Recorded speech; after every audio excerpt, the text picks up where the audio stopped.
Hello guys, আপনারা কেমন আছেন? আপনার জন্য একটা মিনি ব্লগ নিয়ে এসে গেছি। আমরা আজকে যাব বাংলাদেশে একটি সেরা মন্দির, বৃহত্তম মন্দির। দেখেন, সে মন্দিরের নাম হচ্ছে পবিত্র ইস্কন মন্দির। সেটি বাংলাদেশের জন্য অবস্থিত।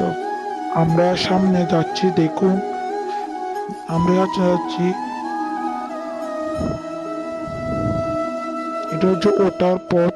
দেখুন, অনেকজন উঠতেছে। দেখেন, উঁচু পাহাড়। এই দেখেন, ওরা উঠতেছে, আমরা উঠে গেছি। দেখেন, আর এদিকে হচ্ছে বুকের গোপ, যেদিকে খাবার দাবার রান্না করে। দেখুন, ওরা উঠতেছে। এটা হচ্ছে সে সুন্দর প্রতিমা। দেখেন কি সুন্দর। দেখুন, দেখেন কি মায়াবী ছবি। আহ, এটা ভক্তদের জানলা। এটা হচ্ছে উপরে, আপনারা গেলে দেখবেন। এটা হচ্ছে ঢোকার পর এর দরজা। দেখেন, এটা সামনের